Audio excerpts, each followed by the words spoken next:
میرے محترم دوستوں، بزرگ عزیز ہو، اس کام کے کرنے والوں کے لیے سب سے زیادہ اہم اور ضروری وہ رات کا قیام اور تہجد ہے، اس لیے کہ اللہ کے بندوں کو اللہ سے جوڑنے کا کام اللہ کے قرب کے بغیر نہیں ہو سکتا۔ اللہ کے بندوں کو اللہ سے جوڑنے کا کام اللہ کے قرب کے بغیر نہیں ہو سکتا، اور سب سے زیادہ اللہ کے قرب کا ذریعہ وہ رات کا قیام اور نوافل ہیں۔ دوسری بات یہ ہے کہ اس کام میں نفسانیت جب داخل ہوگی جب نفس کو کچلنے کا معمول ختم ہو جائے گا۔ جب نفس کو کچلنے کا معمول، جی ہاں، نفس کو کچلنے کا معمول، کہ سب سے زیادہ نفس کو کچلنے والا رات کا قیام اور تہجد ہے۔ ساتھی بیچارے باتوں میں ادھر ادھر کی لایانی چیزوں میں پھنس کر رات کو دیر تک جاگتے ہیں اور رات کی تہجد اور قیام چھوڑ دیتے ہیں۔ جس چیز کا کام سے دور کا بھی کوئی تعلق نہیں، اسے کرنے کو لوگ کام سمجھ رہے ہیں، اس میں لگنے کو کام سمجھتے ہیں۔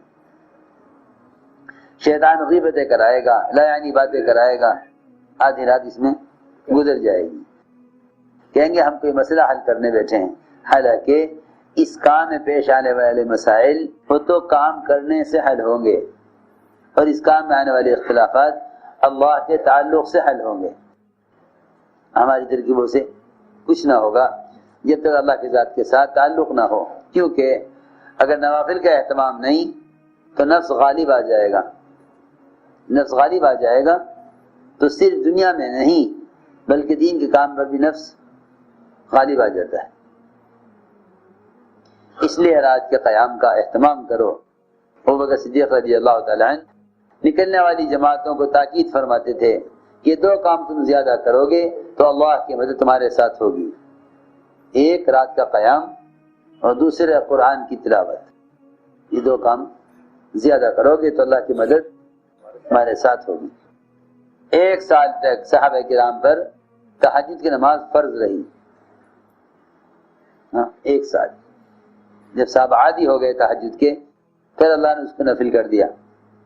فرماتے ہیں عبداللہ بن ابی قیس، کوئی نے عرض کیا حضرت عائشہ رضی اللہ تعالیٰ عنہ سے، فرماتے ہیں عبداللہ بن ابی قیس کہ حضرت عائشہ نے فرمایا کہ اے عبداللہ بن قیس، رات کا قیام اور تہجد کبھی نہ چھوڑنا، اس لیے کہ حضور اکرم صلی اللہ علیہ وسلم تہجد کبھی نہیں چھوڑتے تھے، یہاں تک کہ جب آپ بیمار ہوتے یا آپ تھکے ہوئے ہوتے تب بھی آپ تہجد کی نماز نہیں چھوڑتے تھے، چاہے آپ کو بیٹھ کر پڑھنی پڑے، لیکن آپ رات کا قیام نہیں چھوڑتے تھے۔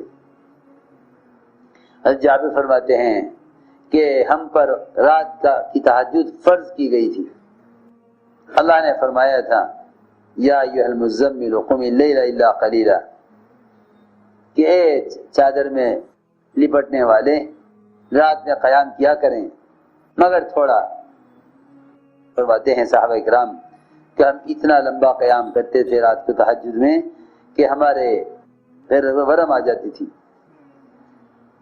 اس پر اللہ نے رخصت اور آسانی کر دی، اور اللہ نے فرمایا کہ اللہ جانتے ہیں کہ تم میں بعض بیمار بھی ہیں اور دن بھر کی محنت کے دعوت اور دنیا کی ضروریات میں تھکے ہوئے بھی ہیں، تو اللہ نے 12 مہینے کے بعد، 1 سال کے بعد اس کو نفل کر دیا۔ سعد بن ہشام کہتے ہیں صحابہ کرام دعوت عبادت کے لیے اپنی خواہشات تو کیا ضروریات کو بھی چھوڑنا چاہتے تھے۔ ہم تو خواہش کی وجہ سے اللہ کے راستے کی نغمہ حرکت کو چھوڑ دیتے ہیں، صحابہ کرام ضرورت کو بھی قربان کرنا چاہتے تھے اللہ کے راستے کی نقل حرکت کے لیے۔ دیکھو فرماتے ہیں کہ سعد بن ہشام نے اپنی بیوی کو طلاق دی صرف اس لیے کہ یہ اللہ کے راستے میں نکلنے میں رکاوٹ بنتی ہے۔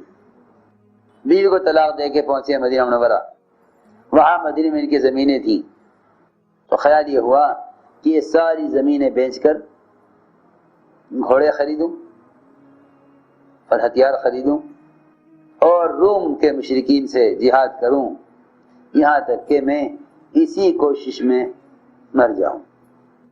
یہ ارادہ کر کے چلے مدینے کی طرف. وہاں صحابہ سے ملاقات ہوئی، ساری بات سنائی صحابہ کو، میں بیوی کو میں طلاق دے کر آ گیا ہوں اور آگے میرا ارادہ یہ ہے کہ زمین بیچ کر ہتھیار خریدوں گا، گھوڑے خریدوں گا، اللہ کے راستے میں جہاد کروں گا، یہاں تک کسی کوشش میں مر جاؤں. صحابہ نے کہا ہرگز ایسا مت کرنا، ہرگز ایسا مت کرنا، اس لیے کہ آپ کی صحابہ میں سے 6 آدمیوں کی جماعت نے ایسا کرنے کا ارادہ کیا تھا، تو آپ نے ان کو جمع کر کے فرمایا تھا کہ کیا تمہارے لیے میرا طریقہ، میرا عمل بہترین نمونہ نہیں ہے؟ حضور اکرم صلی اللہ علیہ وسلم نے ان کو ایسا کرنے سے روکا تھا. چنانچہ یہ ان کی بات سمجھ میں آ گئی. انہوں نے کہا کہ میں تم سب کو گواہ بناتا ہوں اس بات پر کہ میں نے اپنی بیوی کو طلاق دی تھی، میں اس سے رجوع کرتا ہوں.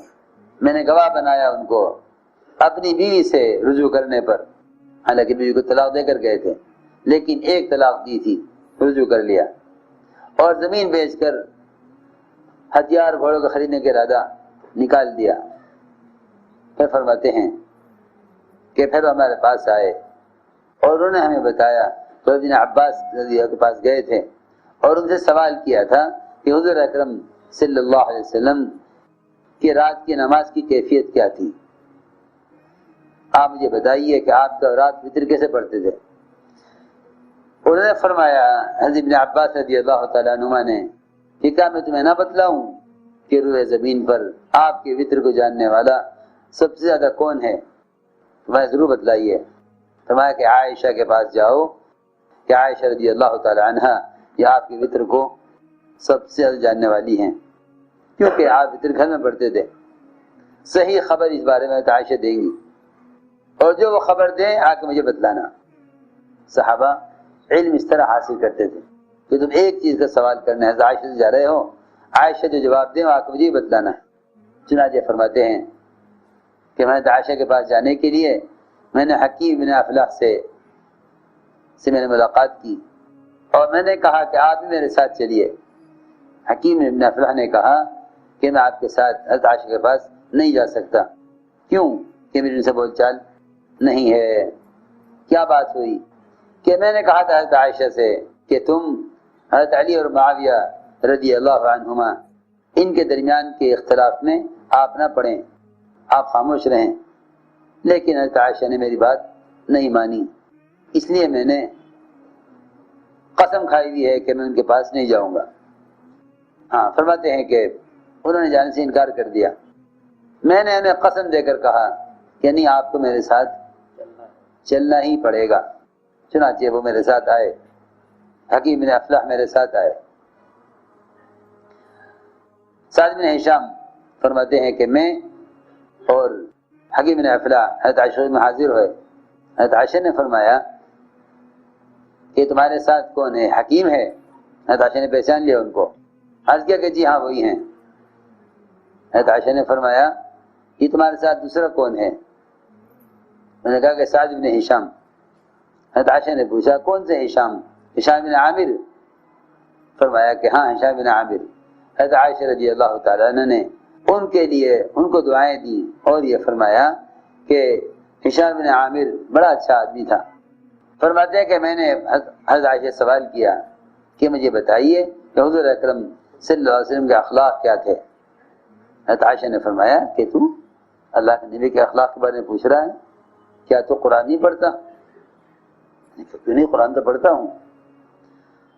حضرت عائشہ نے فرمایا کہ قرآن ہی آپ کے اخلاق ہیں. قرآن میں کہا نا انک لعلی خلق عظیم، کہ نبی جی آپ مجھے اخلاق والے ہیں. فرمایا قرآن ہی آپ کے اخلاق ہیں. پھر میں نے وہاں سے اٹھنا چاہا تو مجھے خیال آیا کہ میں آپ سے سوال کروں کہ حضور اکرم صلی اللہ علیہ وسلم کا رات کو تہجد میں قیام کیا معمول تھا. میں نے عرض کیا ام المؤمنین تو بتائیے کہ آپ کے رات کے قیام اور تہجد کا کیا معمول تھا. حضرت عائشہ نے فرمایا ارے تو قرآن نہیں پڑھتا. دیکھو اس کا مطلب یہ ہے کہ قرآن کو سمجھ کر پڑھنا چاہیے. بعض لوگ بیچارے اس معاملے میں بہت ہی زیادہ بے خبر اور قرآن کو سمجھ کر پڑھنے کو انتہائی ہلکا اور غیر اور معمولی چیز سمجھتے ہیں. بار بار یہ سوال کرتے ہیں آپ کے قیام کے بارے میں، آپ کے اخلاق کے بارے میں. عائشہ فرماتی کہ تم قرآن نہیں پڑھتا. مطلب یہ ہے کہ قرآن تو ہو نہیں سکتا کہ مسلمان قرآن نہ پڑھیں، لیکن تم قرآن پڑھتے ہوئے غور نہیں کرتے. قرآن پڑھتے ہوئے غور نہیں کرتے. اس لیے چاہیے کہ علماء حق سے پوچھ کر اپنے مطالعے میں ایسی تفسیر رکھو کہ جسے قرآن کو سمجھ کر پڑھنے کا مزاج بنے. یہ بہت ضروری ہے. حضرت عائشہ نے پھر فرمایا تو قرآن نہیں پڑھتا؟ یہ قرآن میں ہے یا ایھا المزمل قم اللیل الا قلیلا. میں نے کہا کہ جی ہاں قرآن تو میں پڑھتا ہوں. حضرت عائشہ نے فرمایا کہ اللہ نے رات کا قیام فرض کیا تھا اس سورت کے شروع میں.